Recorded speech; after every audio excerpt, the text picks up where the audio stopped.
Okay, good morning.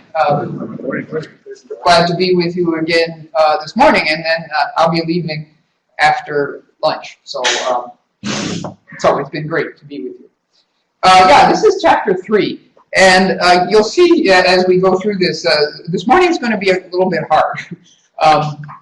This is the point where he really goes deeper into the roots of the problem, the why do we have this crisis, and it's going to be very challenging.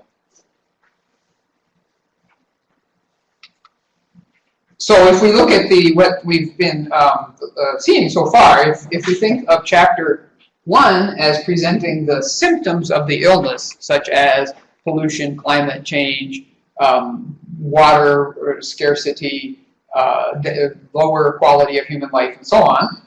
And if chapter 2 presented a theological vision for eco-spiritual well-being, so chapter 2 being in some ways the lightest chapter, but chapter 3 aims for a deep analysis, a deeper analysis of the problem, so that there will be the possibility of moving from the illness to health.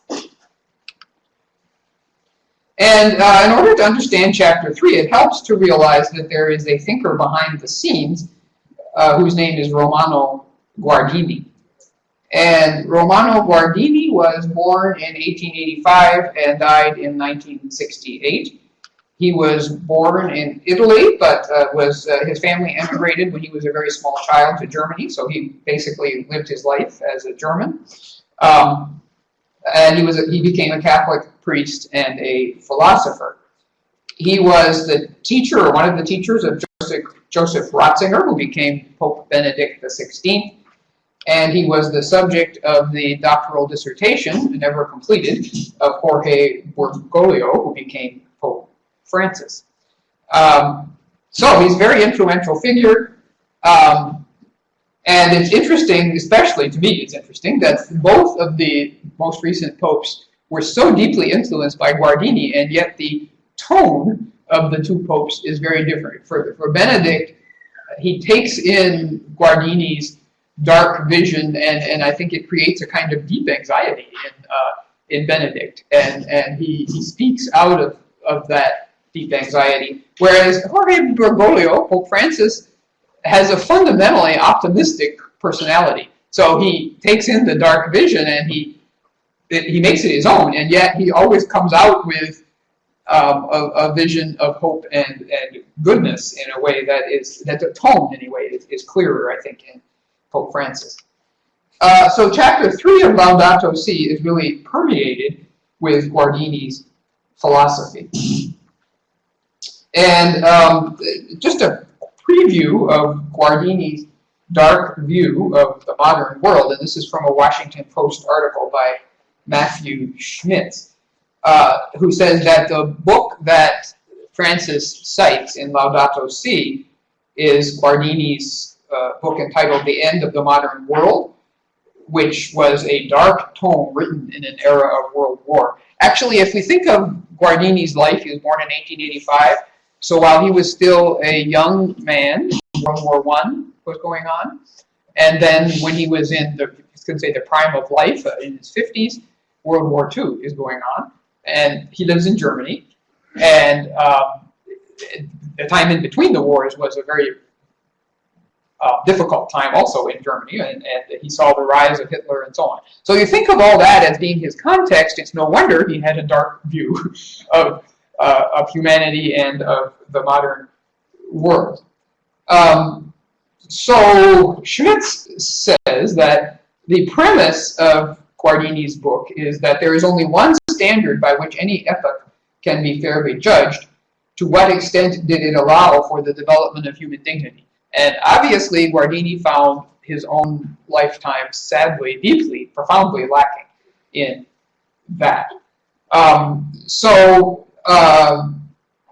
Schmitz goes on to say that Francis, taking on some of Guardini's view, finds our own time wanting, and some elements of that, as we'll see this as we go through, but just to have a preview, that technology technology is a key issue for that Guardini focuses on, and also that Francis focuses on. That how the way in which technology becomes joined with an economy of uncontrolled greed that allows injustices to combine into an impersonal force, which is sometimes called progress or the market. And then no one has to claim responsibility or accept blame for what this impersonal force does. So Guardini believes that modern humanity glorifies technology, and that what that does is it makes everything into a means rather than an end. So the proper end should be human dignity, human flourishing, and that should be our main focus. And instead, everything becomes a means. And that he says some of the consequences of that include economic exploitation, nuclear warfare, control of conception, interrupted pregnancy, artificial insemination, euthanasia, race breeding, the destruction of undesirable life. So, so again, that's just a preview. Oops, sorry, all this is up here, and I forgot to have to remember to click. So there, it's all there. And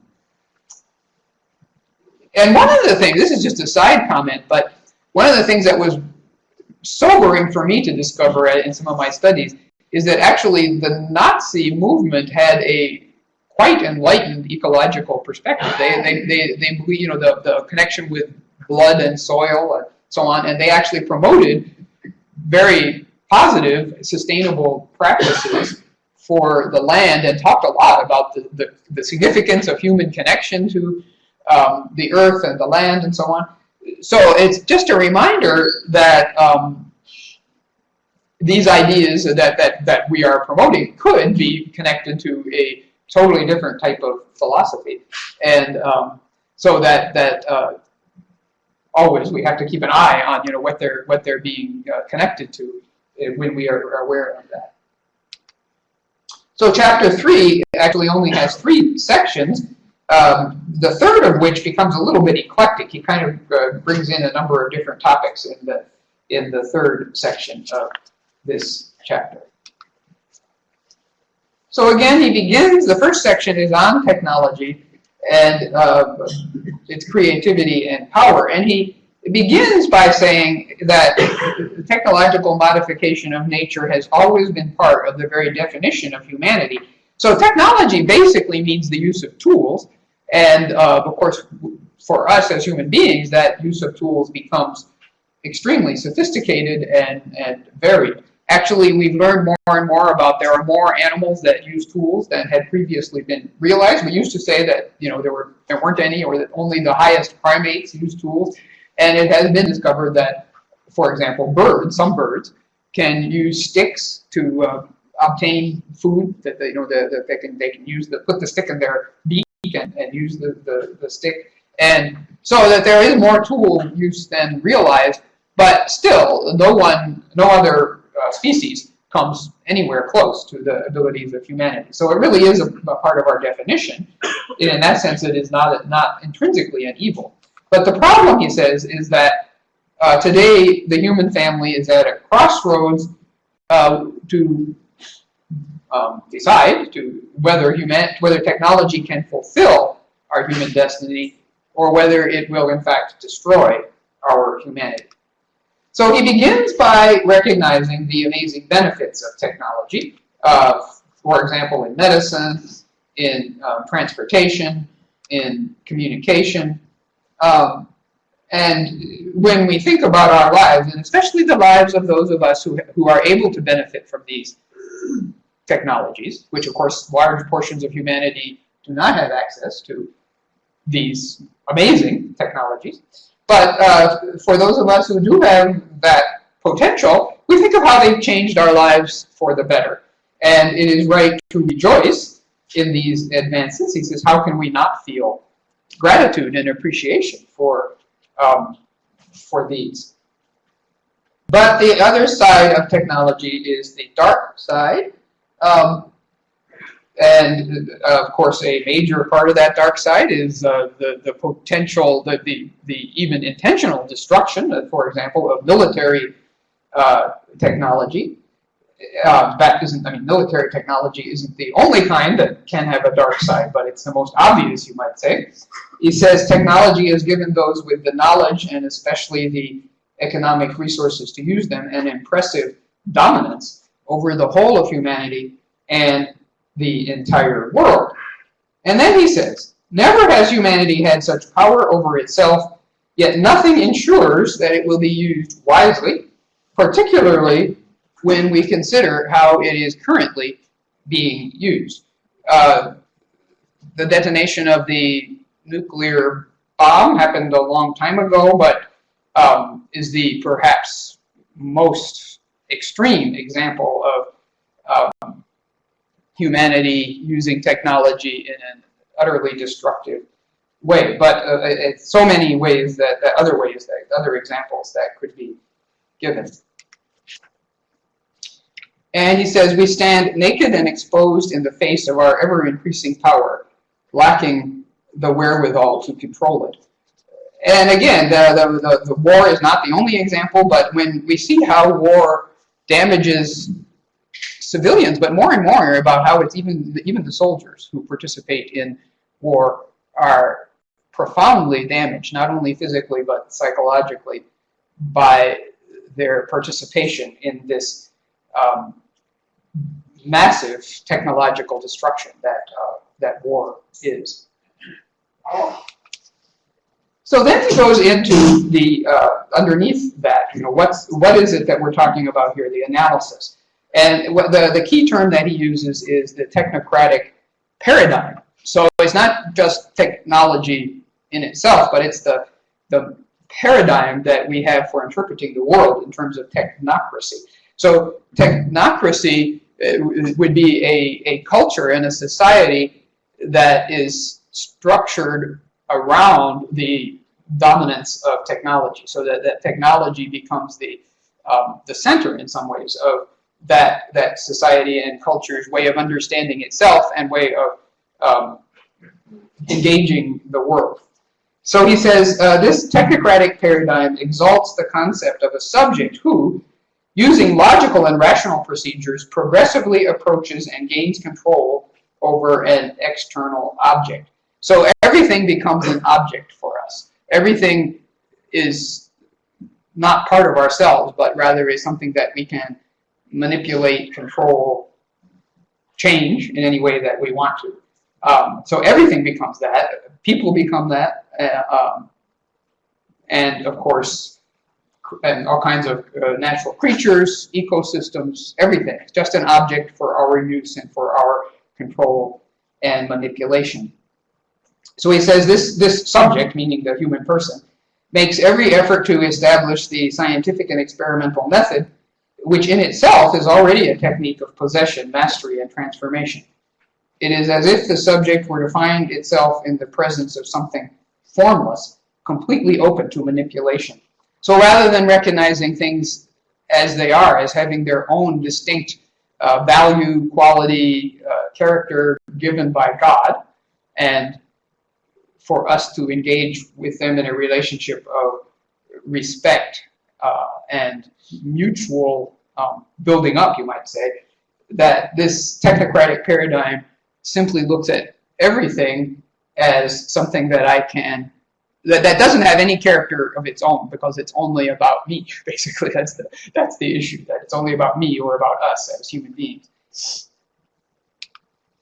So he says the human beings and material objects no longer extend a friendly hand to one another. The relationship has become confrontational. And even it's frightening to look at some of the early writings on back in the 16th, 17th century on when modern science began to develop. And actually the term rape was actually used almost as a positive, that humans had now had the capability to rape the natural world without a realization. I mean, today I think we do react very strongly to that term, but it is a form of rape, because it's the complete ignoring of the value, the life, the character of that which one is controlling for one's own benefit.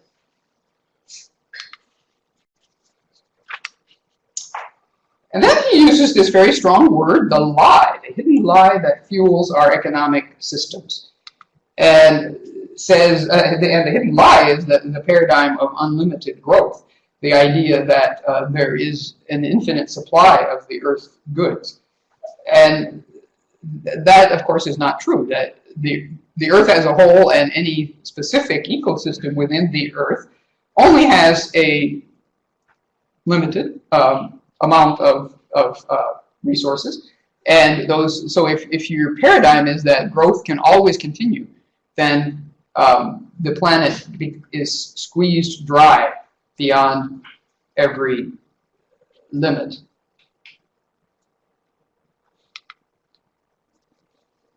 And the Pope actually quotes Guardini very specifically a number of times, and some of those quotes are here.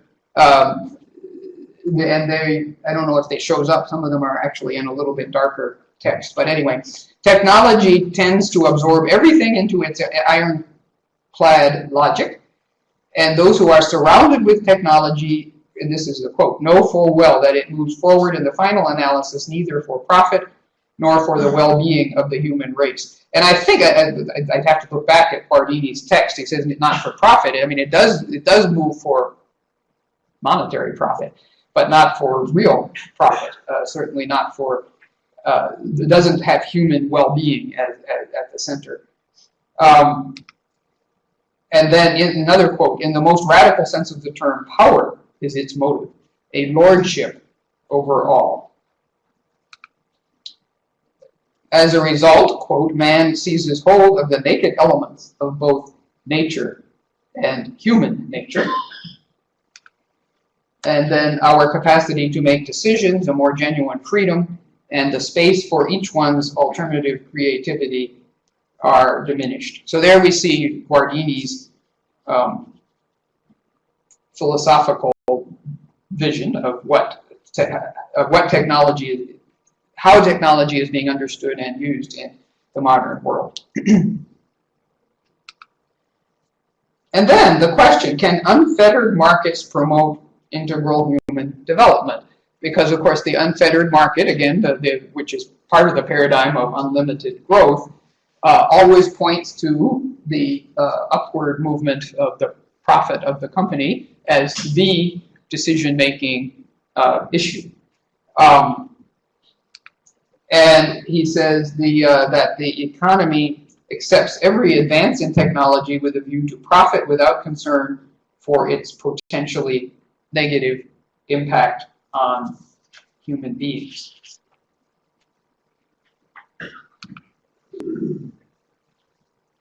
And then we're going to see another example of his recognition that the single problem solution approach of technology is completely inappropriate. And he's going to instead propose talk about the ecological conversion that is necessary for us to become countercultural enough to move beyond this technocratic paradigm.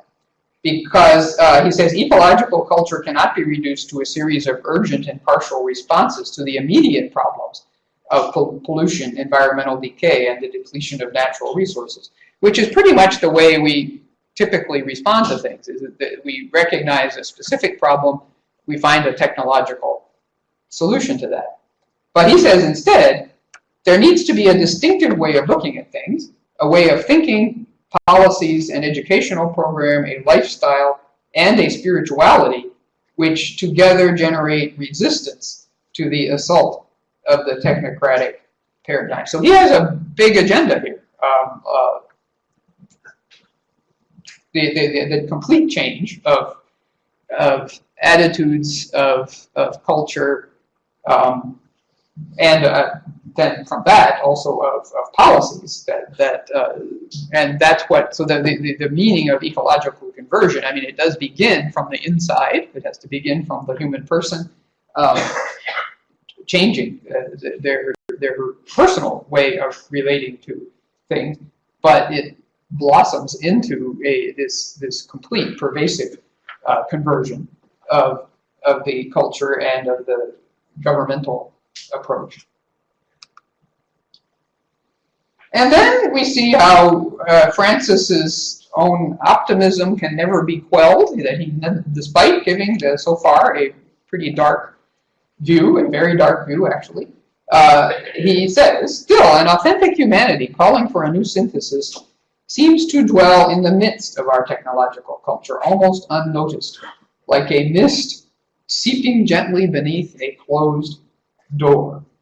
So, you know, Pope Francis has a poetic way of expressing himself, and again, his optimism or his fundamental belief in not only in God but even in humanity's goodness.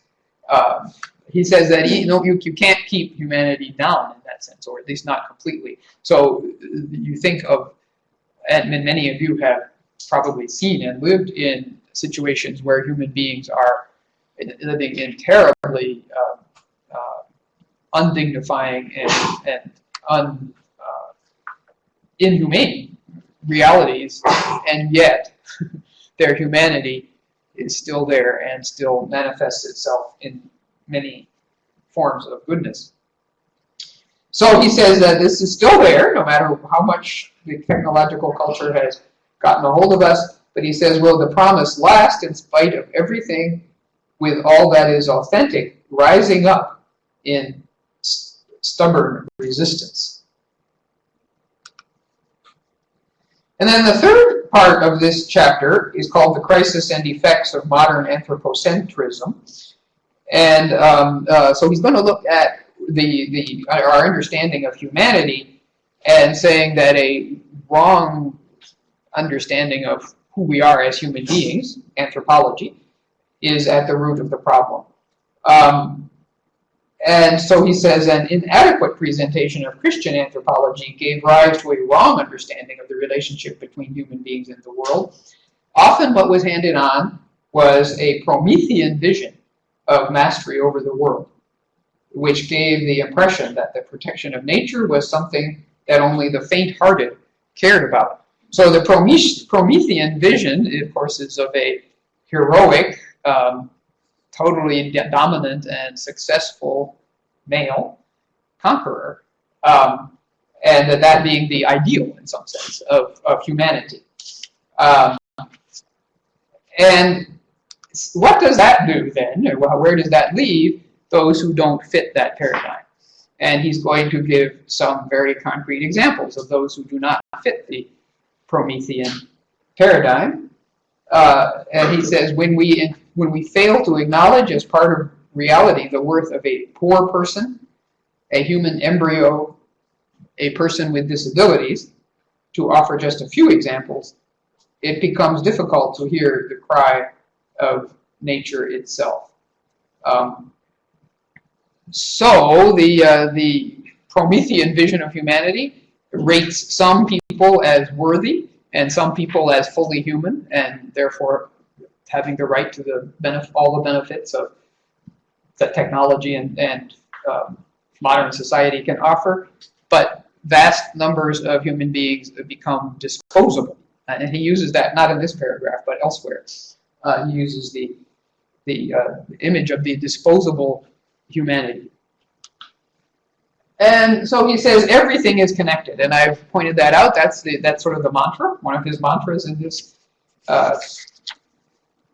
encyclical, that the way we treat the poor, the embryo, the disabled, anybody who isn't successful perhaps, is connected to how we treat the natural world.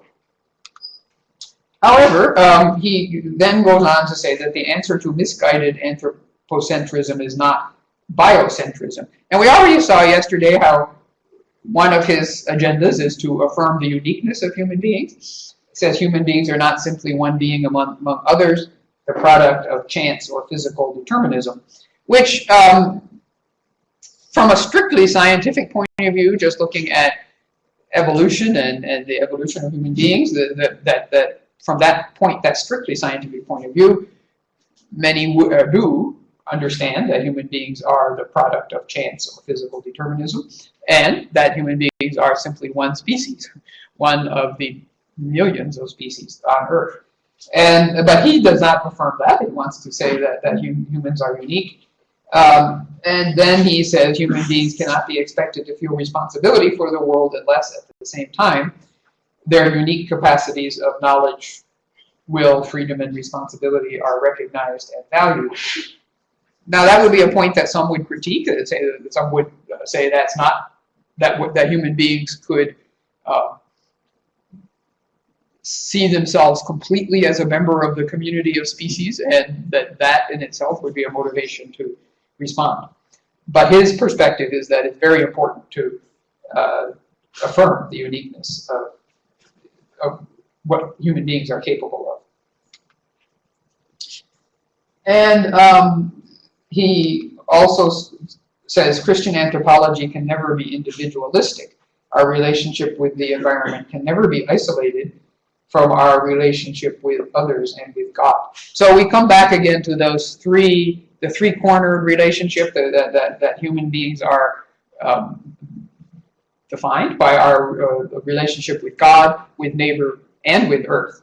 And that we have to be conscious of and responsible to all three, kind of like a three-legged stool, that if all three are being attended to, our life is in balance. By the way, this is an aside, but the reason I have quite a few pictures of African people in this presentation is that I spent 6 months in the Democratic Republic of the Congo, and I took quite a few pictures, so I make use of them in these presentations. And then he identifies, again, the root of the problem here is making human beings the center.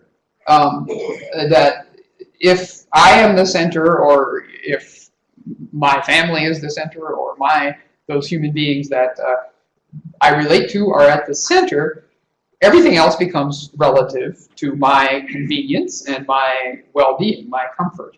And that's what he called practical relativism. And it leads to a use and throw away logic, again, the throwaway culture, but that beyond just the throwaway of our machines, it's also the throwing away of children, the sexual exploitation of children, the abandonment of the elderly, the poverty, environmental destruction considered as simply collateral damage, human trafficking, abortion, all of those as examples of the throwaway cultures. And then the last parts of this chapter shifted to what might be called sort of corollaries. I mean, I think what we've gone through so far is really his effort to provide an in-depth analysis. And then he talks about two other related topics, one being work and the other being biological technologies, but they're a little bit more to the side in comparison to the root analysis. So the first of these final parts is on work, and work as the human relationship with the environment. So he says, underlying every form of work is a concept of the relationship which we can and must have with what is other than ourselves. Developing the created world in a prudent way is the best way of caring for it. So an affirmation, really, of human, because work is using technology and manipulating the world outside of ourselves, but that it should be done in a prudent way and in a caring way. And then he talks about work some more. He says work should be the setting for this rich personal growth, where many aspects of life enter into play: creativity, planning for the future, developing our talents, living our values, relating to others, giving glory to God. And then back relating that to his previous theme, the goal should not be that technological progress increasingly replace human work, for this would be detrimental to humanity. Instead, we need to have an economy that promotes diversity and small holdings, the family farm or the small farm rather than just these big industrial farms. And he says business is a noble vocation, especially if it sees the creation of jobs as an essential part of its service to the common good. So he's calling for a human-centered economy. And then the very last couple of few paragraphs deal with new biological technologies. And it says, first, that human power has limits. It is contrary to human dignity to cause animals to suffer and die needlessly.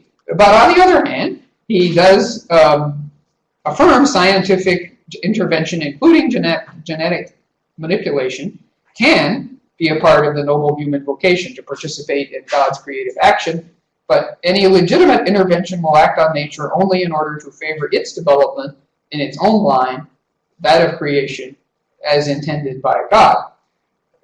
He's kind of providing a principle there, but the application of that principle would be very complex, and so you'd have to have an ethicist who would probably have to write a very long book to interpret just that one little paragraph as to how you can both manipulate nature at the level of genetics even, and yet only in view of what is intended by God.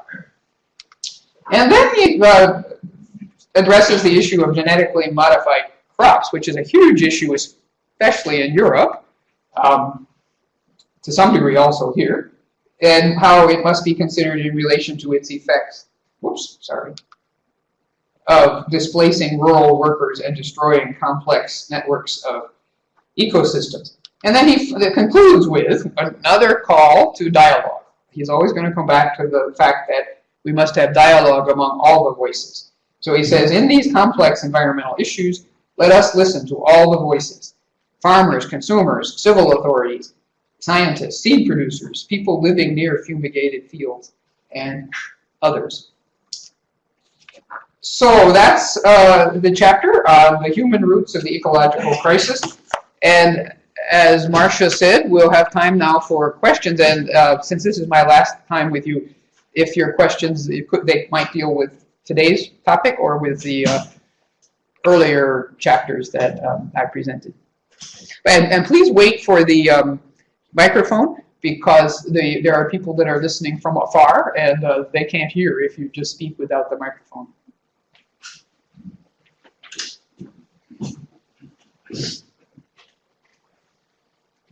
And you mentioned Guardini as one of the sources of Francis's work. This is such a complex encyclical. I wonder what other sources he used. Who helped him write this? It seems to be so much more complex than even Pope Francis could have put together himself alone. Yeah, I think he did. He consulted many people, and he even had groups that met to discuss some different topics. Obviously, there's a lot of different topics, and so he did do this in a very collaborative way. Although I believe that the final product was his. I mean that he took what others proposed and then put it together in his own way. But yeah, he clearly consulted widely with scientists, with biblical scholars, philosophers, theologians, economists, all kinds of people who really have expertise in these fields. Would you kindly explain a little further why so many conservative people in corporations and countries really believe that the market, which is for profit, will really eventually solve our problems? Why do they believe that so strongly? Well, I suppose, and again, I'm not an economist, but I believe that if you think of two extreme economic philosophies, a totally controlled economy that doesn't allow the market any play, or a completely unfettered market that is only based on what makes profit. Neither one of those actually is a positive model, a human-centered model, and neither one of those really develops the world in the best possible way. So the critique of markets, I don't think, can ever be absolute. I mean, and again, I'm not an economist, so I'm really not speaking from expertise here, but somewhere in the middle between those two, elements of socialism, elements of free market is probably what would be the most human. But so that's part of the answer, is that. But what we have in this country tends to be the unfettered market. I mean, it goes to one extreme, so that's what's being critiqued, because that's really what's most dominant in the world today, is that side. Because free markets, or relatively free markets, do foster creativity. They foster initiative. So that there are positive elements of markets, whereas with the opposite, being a controlled economy, people don't put that much energy into what they're doing. Both workers and even managers can become very lazy and very corrupt, because there's no benefit, no value in taking initiative, or in being creative. So the markets do have some positive and necessary even benefits, but the problem is the uncontrolled markets, which will then completely favor profit as the only determining factor. That's the problem. So you have to have a balanced market approach. That's the best I can answer as a non-economist. I just have a comment. Pope Francis has spoken regularly in this encyclical about the need for dialogue. I was surprised that in this paragraph that the broad, responsible, scientific, and social debate needs to take place. Which paragraph is that? Well, I don't know, it's somewhere between 133 and 36. Okay. At the end of this section. I think that's probably focusing on the genetically modified crops issue. And as I said, this is a huge, huge issue in Europe. I mean, it's gotten much more play in Europe than in this country, although it is also an issue here. But he's trying not to come down with an absolute, saying that he has the answer to this scientific question. He is giving, certain opinions or certain principles, I guess, as to how the debate needs to take place.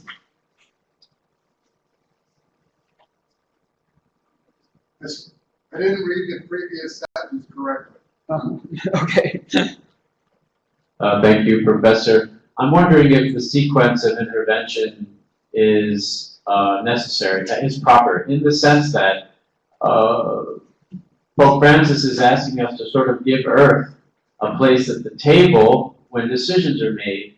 But my understanding of, let's say, U.S. business culture is labor. Our brothers and sisters who create these companies don't really have a place at the table when major decisions are made. And I'm wondering, in terms of intervention, I'm thinking about the European model where, in the large, labor does have a place at the table when companies make big decisions about their future.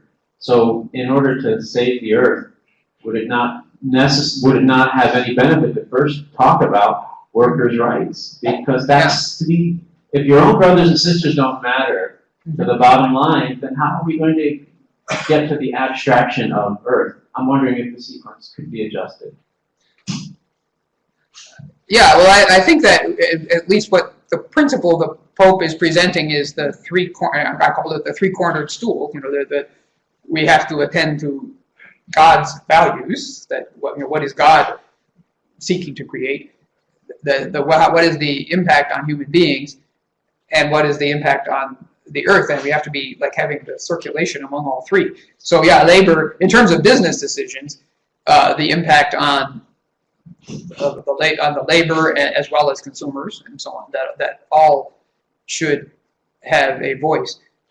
And you're right that well, I mean, there are some changes, I guess, happening in some businesses where labor has more voice, but and sometimes even that discovering the benefits of that, but in many cases the labor is suppressed from having any voice. I speak out of my ignorance, asking, I'm not sure I understand what are genetically modified crops and what's wrong. Well, it's a very major agricultural technology now.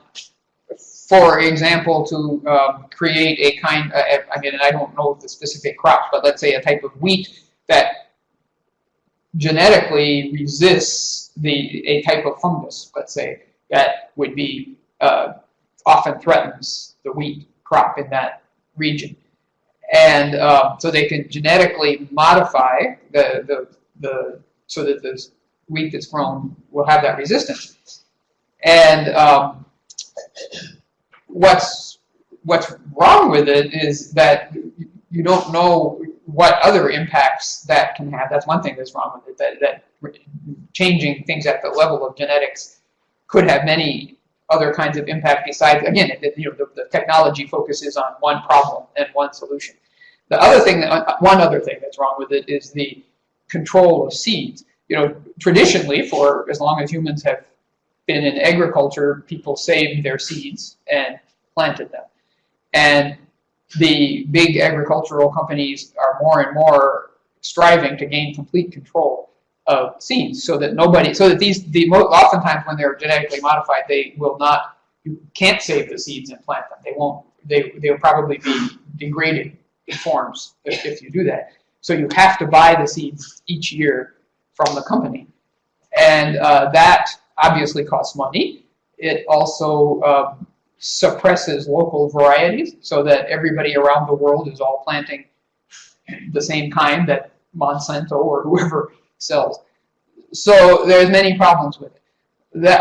One other side of the picture is, of course, nature genetically modifies things to resist. So at one point, and humans, and as long as human beings have been breeding animals and plants, we have been genetically modifying them through the natural processes. So that's a sort of a counter argument, is that we're doing more quickly what nature and human beings have always done.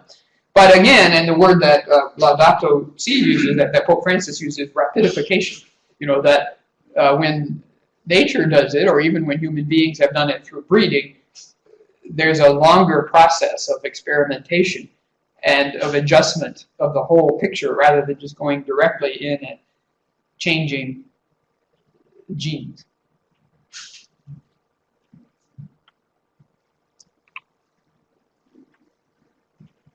Just a quick thing to add on that. Several years ago, the Pontifical Academy of Sciences addressed the issue of genetically modified foods and organisms, and actually came out to say that they were, on balance, a good thing, primarily because they increased food production in a lot of places where that was less possible. The other interesting thing about GMO crops with the corporations is that they have successfully been able to sue farmers whose fields get planted with these genetically modified versions simply through the wind when it blows in from another field, and this farmer ends up having this stuff in his own fields. The Monsanto and the other corporations have actually been able to extract money from them for benefiting from these seeds and things that blew into their fields.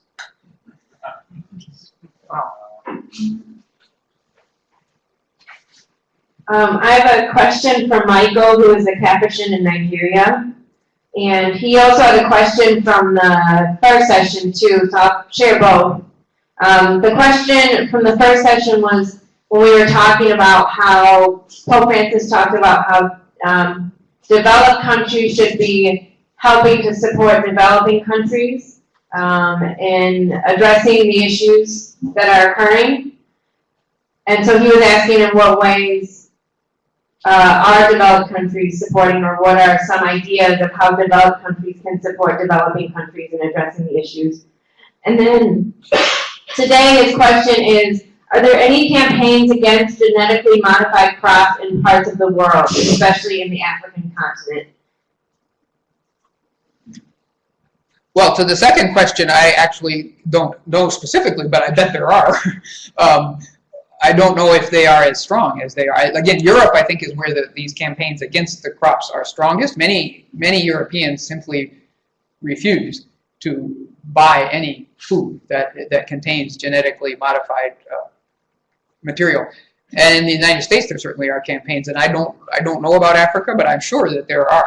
Maybe Margaret would know.